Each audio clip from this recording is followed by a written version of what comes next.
Brilliance Audio. The Runaway Princess by Christina Dodd. Performed by Sasha Khan. The Pyrenees, 1816. Who could she possibly be? Ignoring such vulgar speculation as beneath her, Miss Evangeline Scoffield posed at the door of the dining room and, with icy dignity, waited for the maitre d'hôtel. Bowing, he twitched his moustache as he asked in French, "Your usual table, mademoiselle?" The flurry of whispers started in a dozen languages.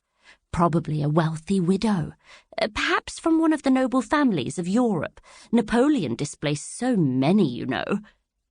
Evangeline knew that none of the travellers who had flocked to this spa, not the Spanish lord, not the Prussian general, and certainly not the overloud Englishwoman, could imagine the truth. "Thank you, Henri," Evangeline answered in his own language, blessing him with a wistful smile. "You are too good." Henri's eyes glistened with pleasure. "I live only to serve you."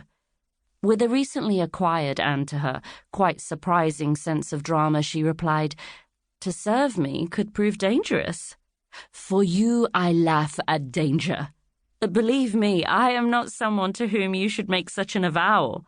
The whispers continued. "The servants hint she is a princess. All alone, poor thing, without even a maid." Closing his eyes, he pressed his hand on his chest over his heart. "Such beauty as yours is a reward in itself." Beauty? No one had ever called her a beauty before, but in this magical place anything was possible. "Take this." She slipped some coins into his hands. "I have suffered such travails in my life, I cannot allow genuine kindness such as yours to go unmarked." His eyes snapped open, and he pocketed the gold immediately. "For a smile from you I would walk barefoot over the rocky ground, fight a dozen men, wrestle a ferocious bear, face the devil himself." "Enough!" More than enough. He tried to speak, but she handed him another coin, and his mouth snapped shut. She nodded. Not like a misplaced princess, but like a sensible Englishwoman. "I will be seated now." This resort had once been a private chateau near the Spanish border, the summer home of a wealthy duke. When Napoleon's defeat had impoverished its owner, he had been forced to find a way to maintain his home. Taking advantage of the thermal springs nearby, he now catered to the noble's desire to combine travel and healing. 2 fireplaces blazed in the room where Evangeline now stood. Cherubs smiled from marble arches, and broad windows overlooked the verdant valley below. Chateau Fortuné was now one of the crown jewels of the Grand Tour, and Evangeline revelled in being one of its shining facets, albeit temporarily. Her emerald silk skirt created a satisfying rustle as she threaded her way past the white linen-draped tables, and, without appearing to, she observed the heads that swivelled her way. "She's very nicely formed. Do you suppose she had something to do with that scandal in Saxe-Coburn?" "Stodgy Saxe-Coburn? Don't be ridiculous. She has the looks of an exotic."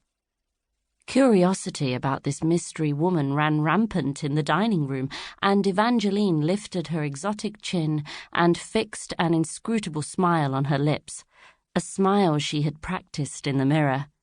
None of the people here could possibly guess the truth. With a flourish, Henri pulled out her chair. She seated herself with murmured thanks and placed her drawstring clutch on the table near the Limoges salt cellar. She pulled up her Brussels lace stole and draped it around her shoulders. "Mademoiselle is chilly?" Henri asked. "In the mountains it is cold at night, even in the summer. It would be warmer by the fire." "Mademoiselle prefers to have a view of your imposing mountains," she said. Henri shrugged in Gallic resignation. Then, in rapid succession, the waiters poured her a glass of fragrant ruby wine and laid the snowy napkin in her lap, while Henri announced her choice of soups and entrees. The mere recitation made her close her eyes in anticipated ecstasy. She loved good food.